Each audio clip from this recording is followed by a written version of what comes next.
नित्यानन्देश्वरसमारम्भां नित्यानन्देश्वरिमध्यमाम् अस्मदाचार्यपर्यन्तां वन्दे गुरुपरम्पराम्.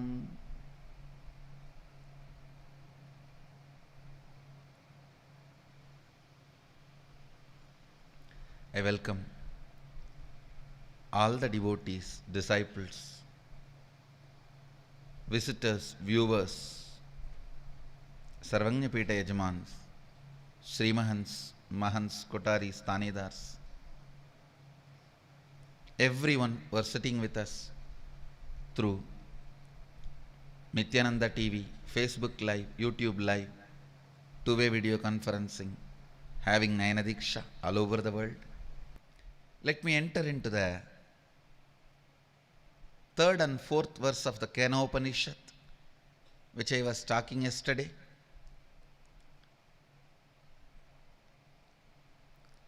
Recite along with me. Natatra chakshur gacchati, navag gacchati, no manah, na vidmo, na vijanima, yadaidat anusushyat, anyadeva, tatvididat, ato avidat ati, idi, shushruma purvesham, yenastat, vyachachakshire. Listen.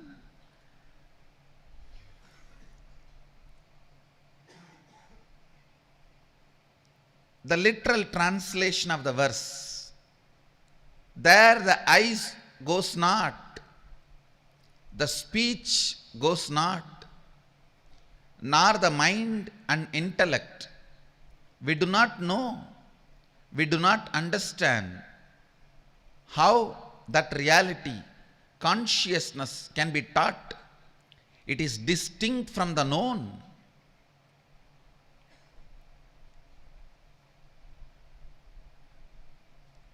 As it is far beyond man's finite objective nature. That is what the mind, eyes, ears or speech or senses can perceive.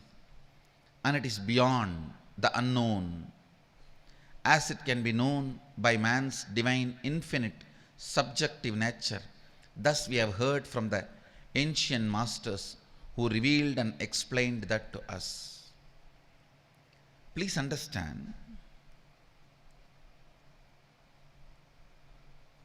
you need only one thing to understand this whole verse: purity. I am not saying, when I say purity means, I am not saying some big tapas, austerity. No. Purity in understanding this verse.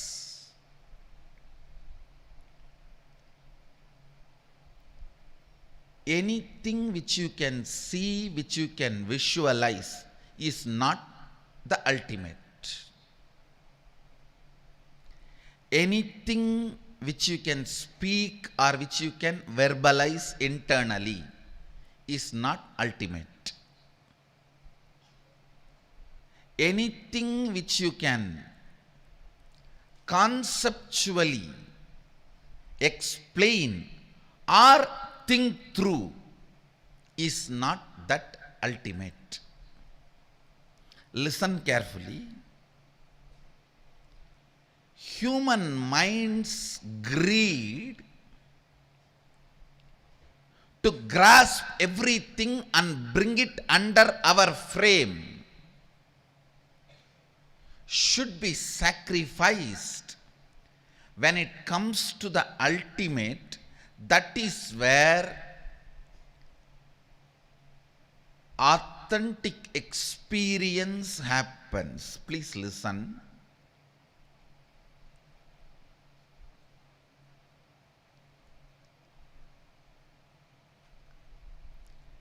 anything which you can grasp visualize, verbalize, debate, analyze, understand,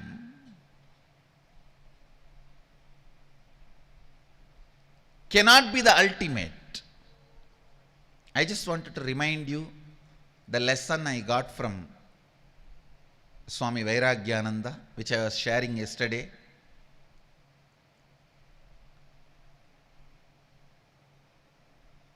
Develop something in you which will be holding, supporting, nourishing, keeping you alive even after your eyes fail, speech fails, mind fails, the logic with which you are able to connect the things and fails.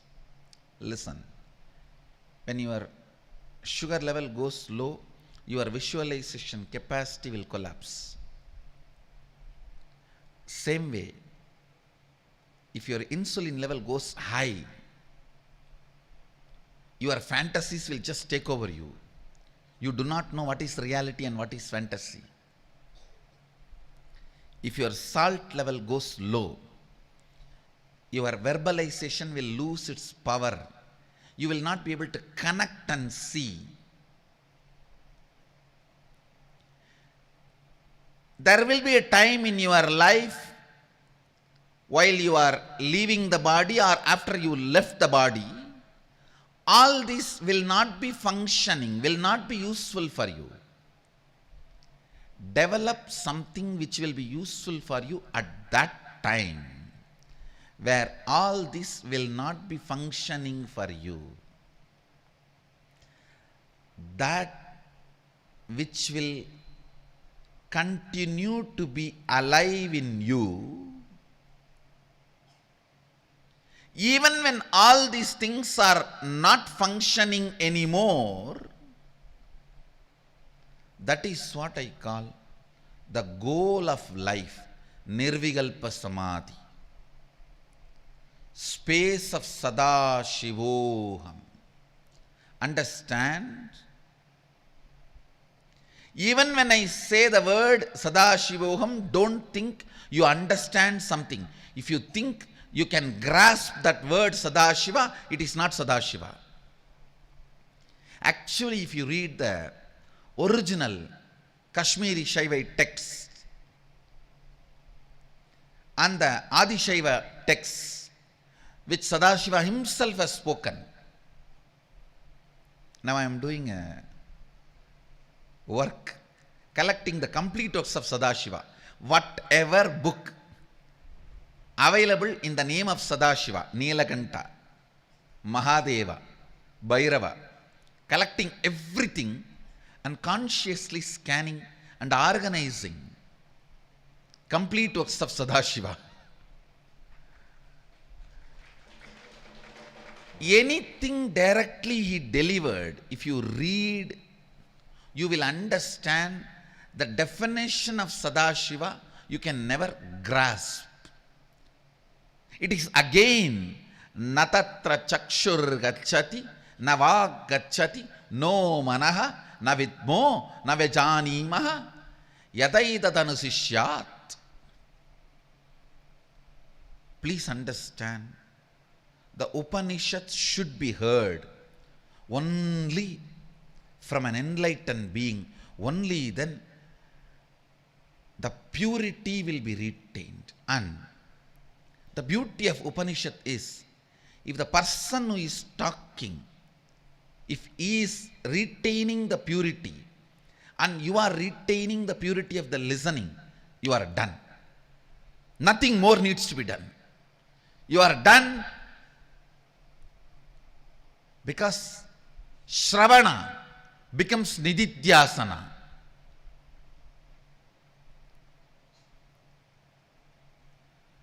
That is why I always tell people, do not read Upanishads from unenlightened sources.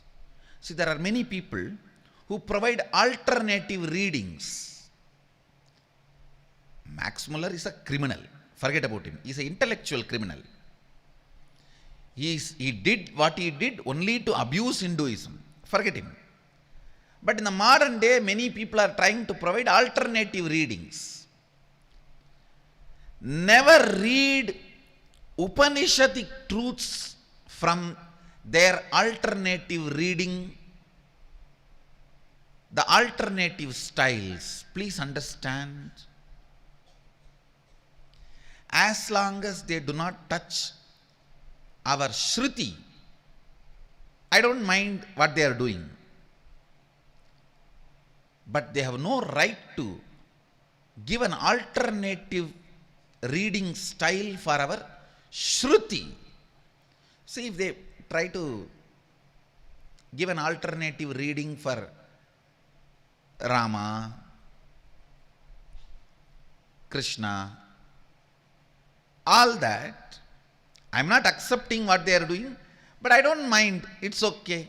Because our incarnations are there to be cherished by people as they want.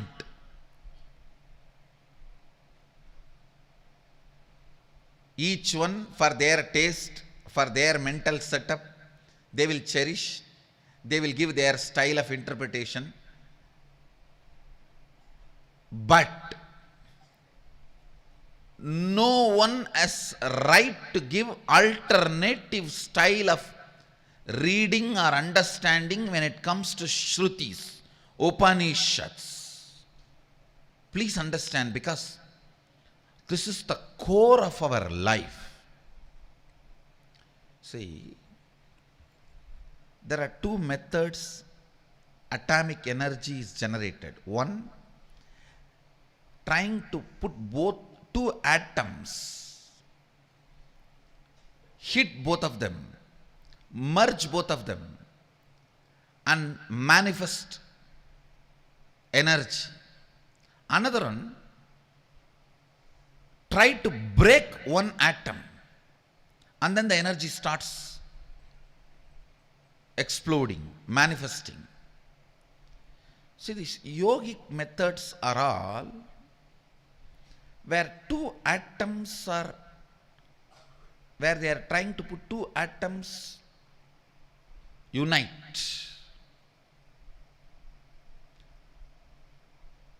Those methods are totally different. But these Advaitic methods are trying to break that one atom. The method, system, the effects, side effects, everything is different.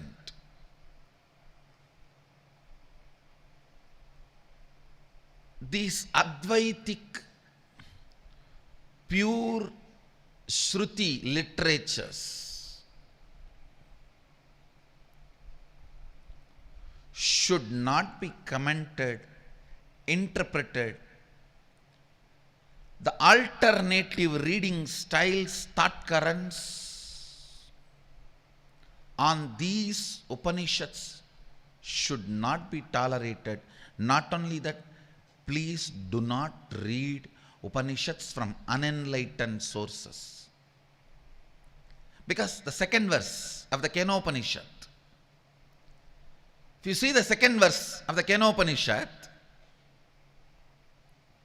Shrotrasya Shrotram Manaso Manoyat Vachoha Vacham Savu Pranasya Pranaha Chakshus Chakshuhur Adimushya Dhiraha Pretyas Mallokat Amrita Bhavanti.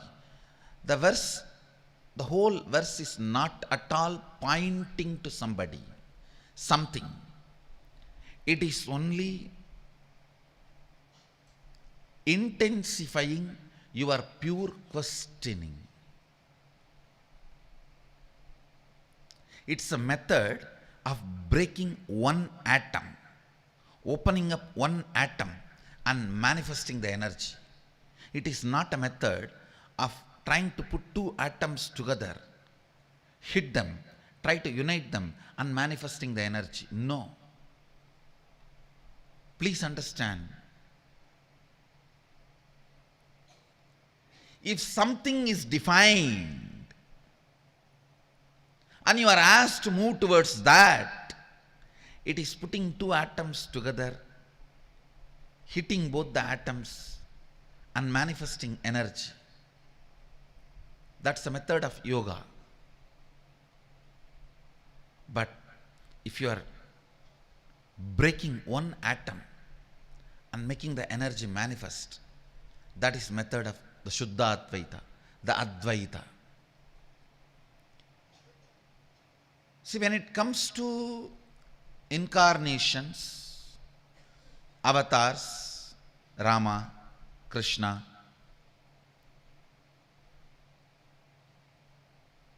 all these masters and their biographies, people having alternative thought current or alternative storytelling method, I have no problem, because we have almost 100,000 versions of Ramayana.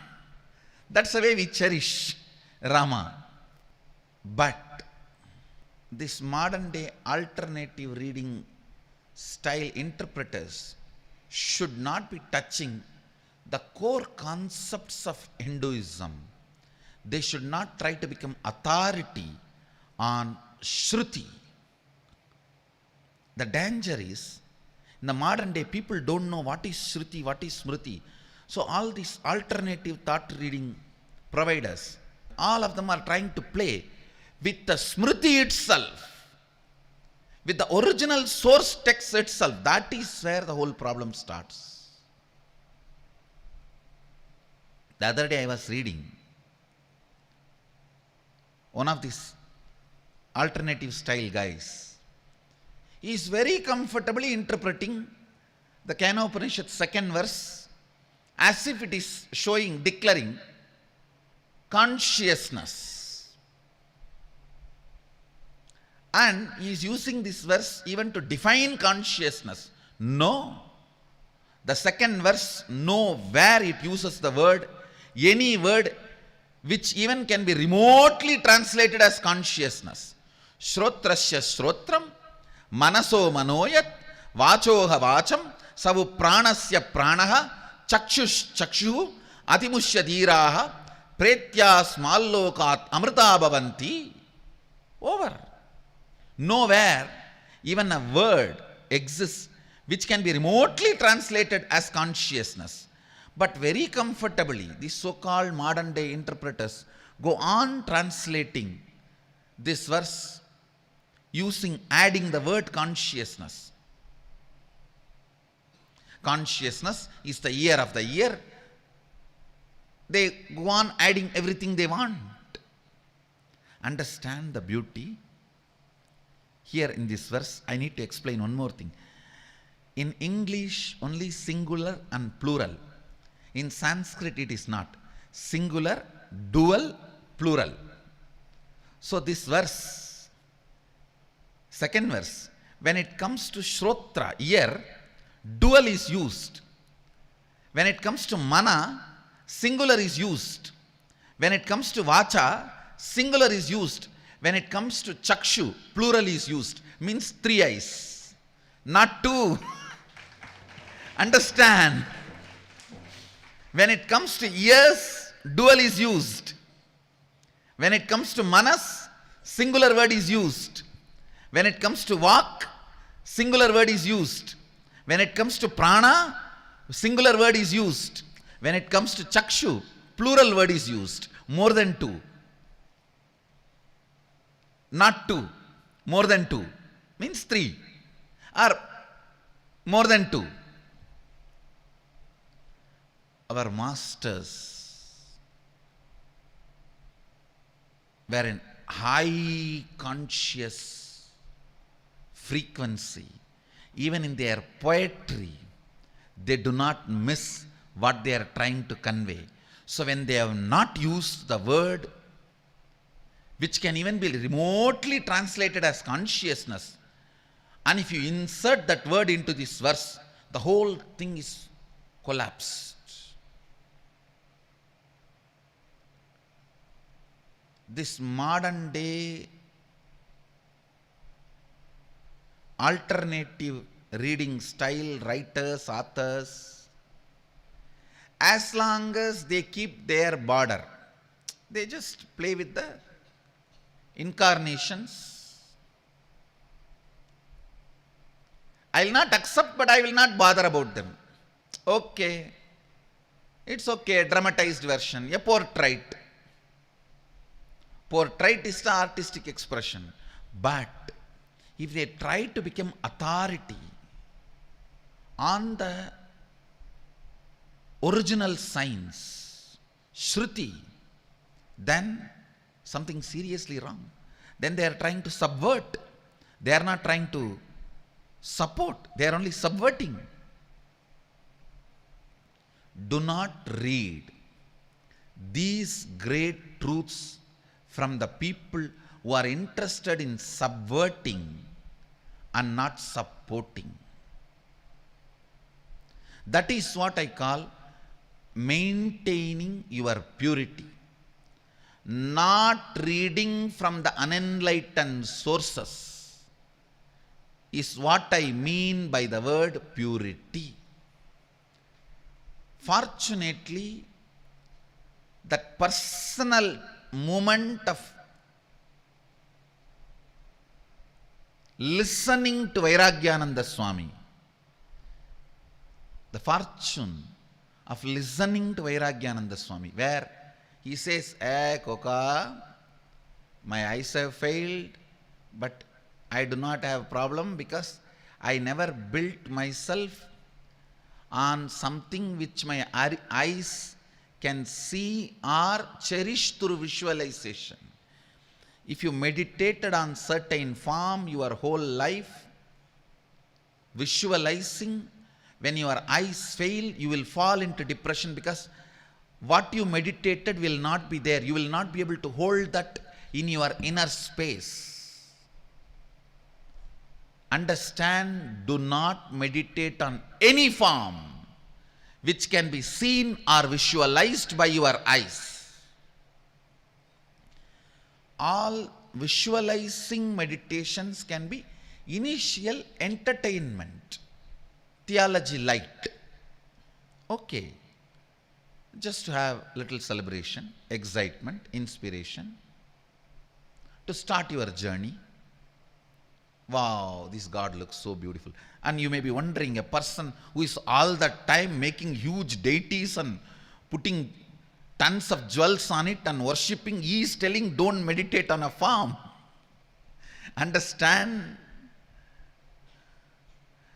The truth is a truth is a truth when it comes to the pure science. I'll tell you later why I make those huge deities, why I put all those jewels, why I myself bow down again and again. All that I'll explain later. Now listen to the truth in its pure form. Vairagyananda told me very clearly, not only he told me, I experienced it. Anything which you can see and which you can visualize based on what you saw. See, all your visualizations can be developed only based on what you saw. For example, if you see elephant with one trunk, you can visualize elephant with 1,000 trunk, but the one trunk elephant you should have seen.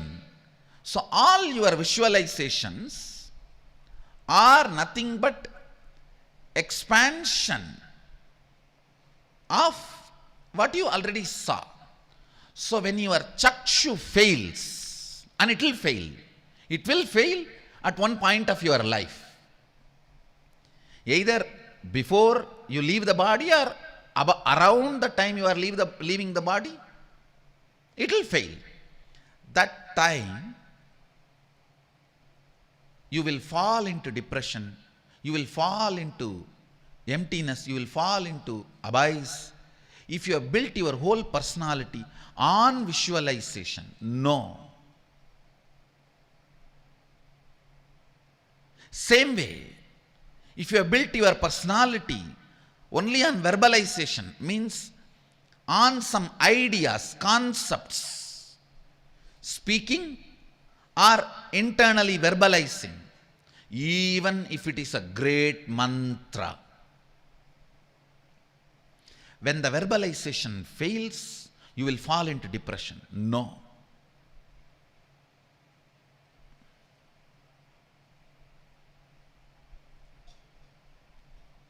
And if you have built your personality cherishing some concept, sometimes you don't meditate on form, you don't meditate on name, but you cherish certain gunas, characters, qualities, Satchidananda Parabrahma, the pure consciousness, light,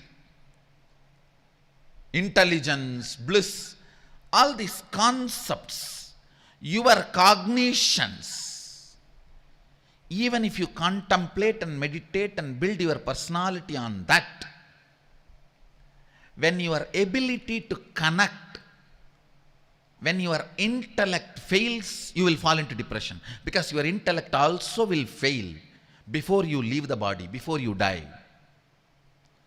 The only thing which does not fail even after all these fails is the space of unclutching, Nirvikalpa Samadhi. From the beginning, start building that.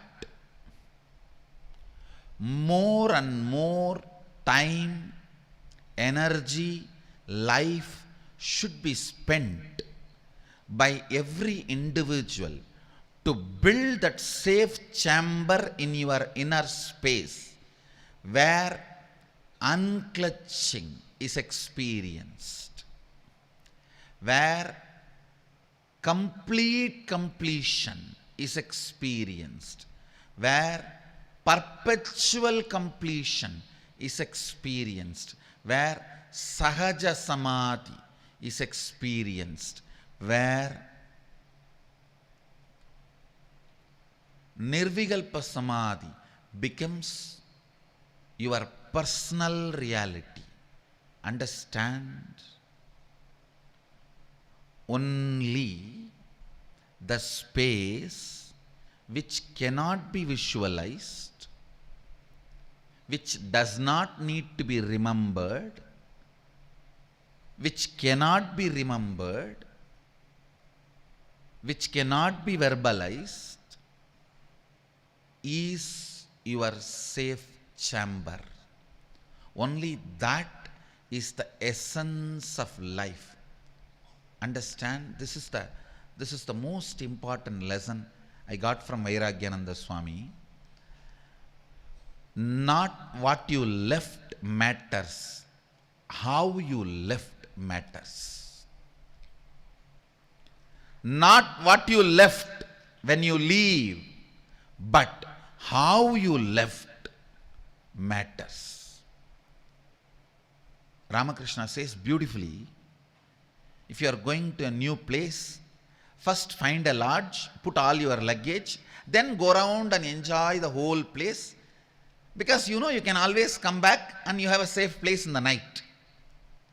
Same way I tell you, first find that Nirvikalpa Samadhi chamber inside you, put all your luggage and rest, then go around and enjoy everything, because you know you can always come back and rest there when you are supposed to leave the planet Earth or leave the life.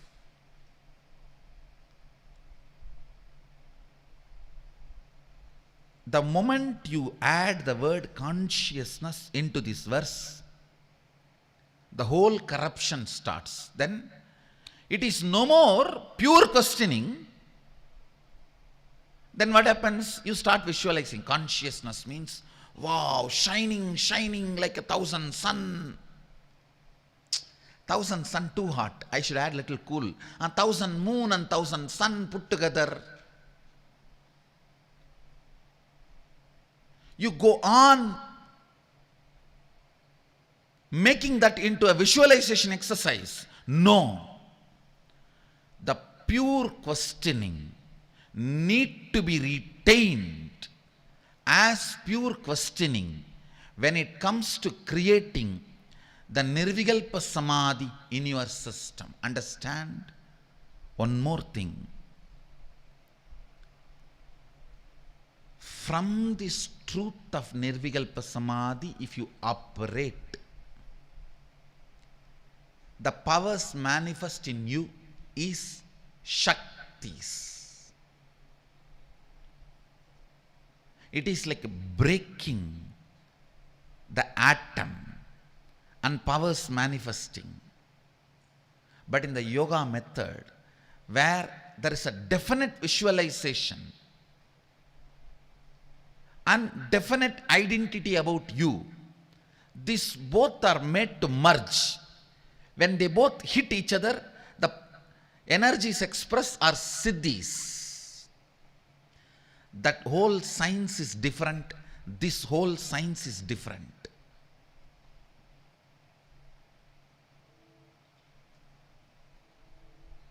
This verse, if you understand, without the manipulation, interpolation, the alternative style of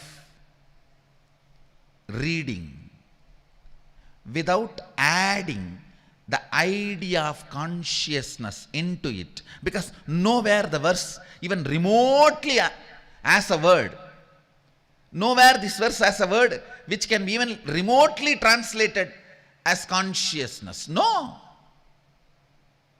It's only very clearly saying, Shrotrasya Shrotram Manaso Manoyat Vachoha Vacham Savu Pranasya Pranaha Chakshus Chakshuhu Atimushya Dhiraha Pretya Smallokat Amrita Bhavanti.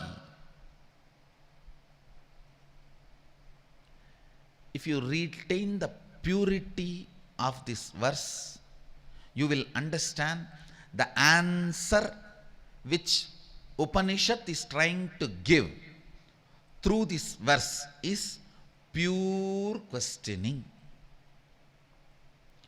Going on and on and on unclutching. Going on and on and on into completion.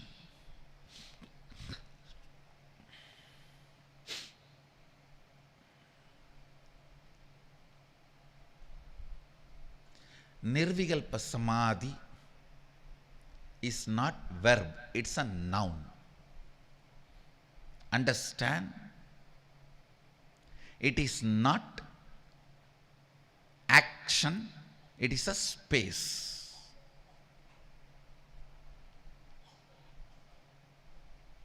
The pure questioning is an action which leads to Nirvikalpa Samadhi,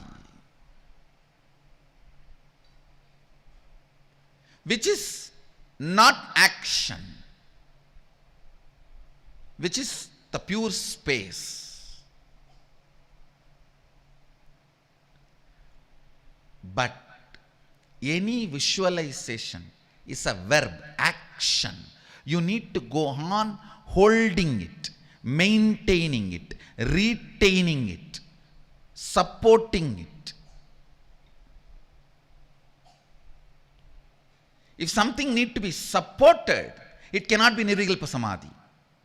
If something need to be done, it cannot be Nirvikalpa Samadhi. If something need to be, you need to hold on, you need to keep that alive, it cannot be Nirvikalpa Samadhi.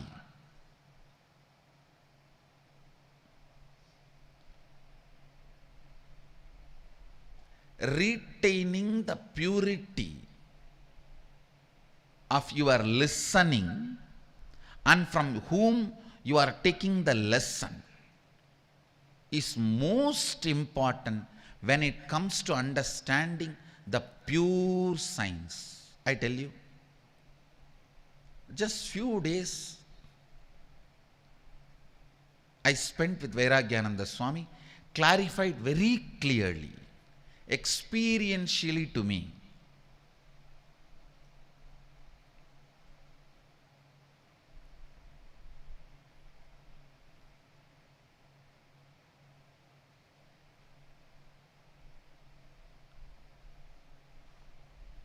When your ability to see and visualize fails, your ability to think, talk, verbalize fails, your ability to connect the memory and make meaning out of it fails.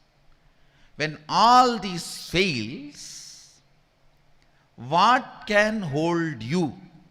You should be putting all your time, life, energy to build that chamber in your life. That safe chamber is what I call Nirvikalpa Samadhi. And I want to tell you, it is not difficult as yogis make you believe. It is difficult for yogis, I tell you. It is a hard work for them, but for Advaitis, it's a smart decision. Understand, Nirvikalpa Samadhi is not hard work, it is smart decision. When you don't do that smart decision, you have to do hard work. If you do the smart decision, hard work is not required.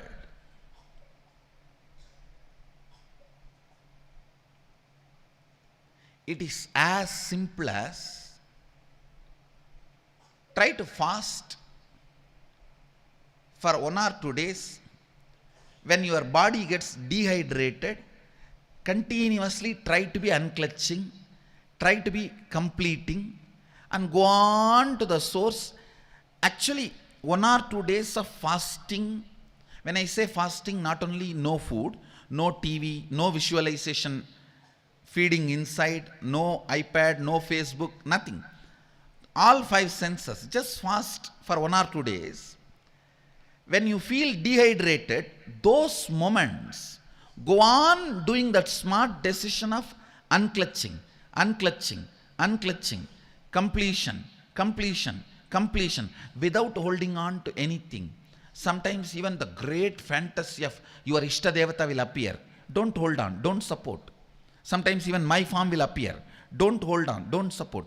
Go on unclutching, unclutching, unclutching.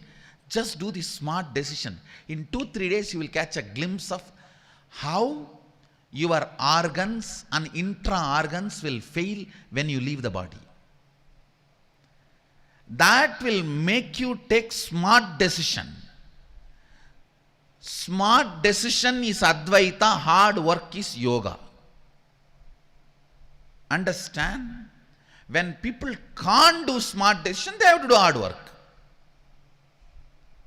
But if you can do smart decision, you don't need hard work. People ask me, many people, even sincere Hindus, they ask me, how can the powers manifest so easily in hundreds of people around you? There is some magic you are doing. Array, if I am interested in showing myself as a great mystical, mysterious, the branded, alone possible personality, I know the drama, I know that game. No, I am neither interested nor that can be true as per the Vedic tradition. I am very clear. It is a simple science, too simple than chewing gum.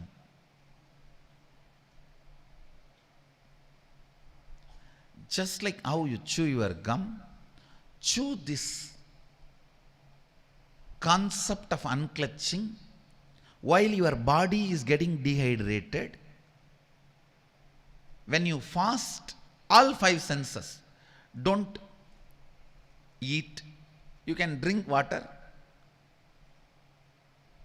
don't allow the TV or music, any input through any senses. Just 2 days try. Surely you will not die in 2 days. I am not asking you to do it forever. Just if you try 2 days, you will see how the senses will become powerless when you are withdrawing while you leave the body. So during those moments, if you are able to be unclutched, without falling into the abyss of chaos or confusion or incompletion, powerlessness, you will just catch this smart decision of unclutching. Not only that, it will start manifesting Shaktis in you. Sadashiva says beautifully, when you sneeze, just be in the space of unclutching, you will manifest the power related to air. Please understand, when you sneeze, it's actually one of the technique he gives in Vijnana Bhairava Tantra, which is one of the most powerful agama. There are 10 agamas: Shiva Sutra, Vijnana Bhairava Tantra, Mrigendra Agama, and Mahanirvana Tantra. These 10 agamas, straight techniques. While you are sneezing, if you can just unclutch, suddenly the whole circuit of the air energy, the prana will be available to you. You will have it like the whole software's password, the whole network's password, you will catch it.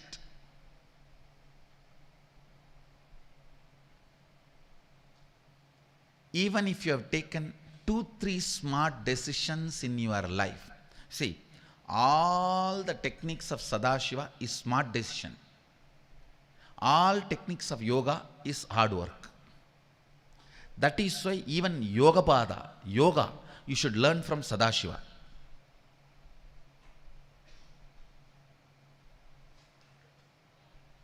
Because even yoga, he looks with the eyes of smart decision, not with the eyes of hard work.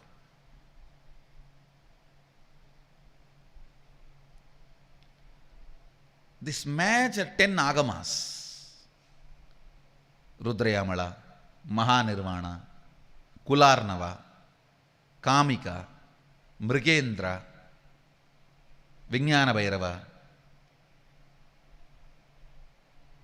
If you see the techniques, everything with this base of smart decision, making you take smart decisions during the right moments.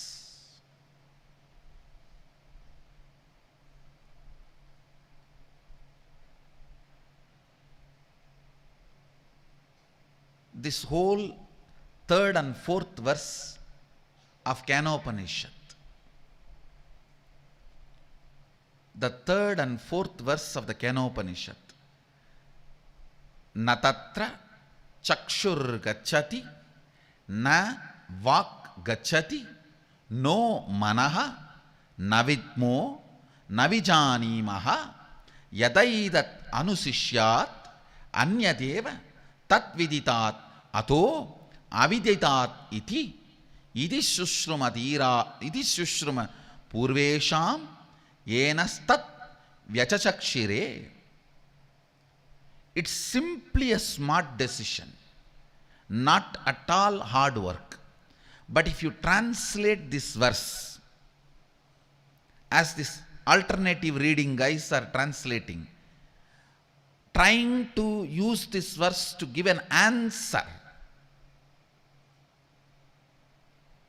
you will be doing hard work. See, for example, Bangalore is this side, Mysore is that side. If you are trying to drive this side and reach Bangalore, it is smart work. But if you are driving this side and reach Bangalore, it is hard work naturally, because there is no smart decision. If you try to drive this way, because Bangalore is this side, it's a smart decision, not hard work. If you try to drive this way and reach Bangalore, because there is no smart decision, you have to do hard work, no other way. The basic cognition from which you start functioning matters. Understand? Basic cognition with which you start functioning matters. Purva Paksha matters. Always we tell. I have seen many people coming and telling me, Swamiji, you just tell me what should I do? And I don't want to read all this. Unless you read and clarify your cognition, you can't start. But everyone wants to jump start.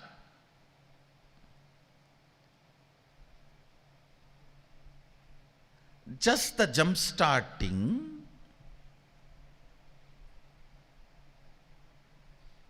if you want, I will only immediately jump start, you will be doing only hard work, because many of the cognitions need to be altered, cleared. You need to do the Purvapaksha about you. Only then your action will be smart decision, not hard work.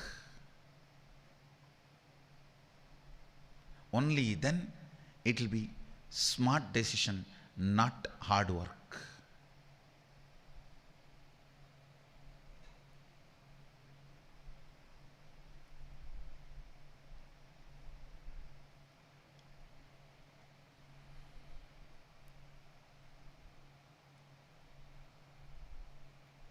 Understand? Na tatra chakshur gacchati na vak gacchati no manaha na vidmo na vijanimaha yadaitat anusishyat anyadeva tat viditat atho aviditat iti sushruma purvesham enastat vyacha chakshire.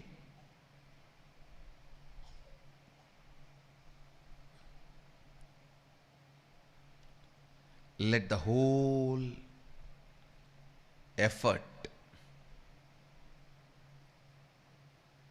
be concentrated on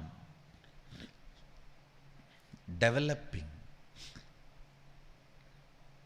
Nirvikalpa Samadhi, the space of Sadashivoham, the space of Sahaja Samadhi, the space of complete completion, the space of perpetual completion be developed. I'll continue on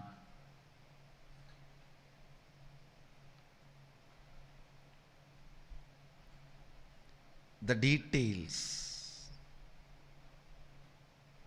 the sacred secrets, elaborately in further satsangs. I bless you all. Let's all radiate with integrity, authenticity, responsibility, enriching, causing, living Shuddhadvaita Saivam, the eternal bliss, Nityananda. Thank you. Be blissful.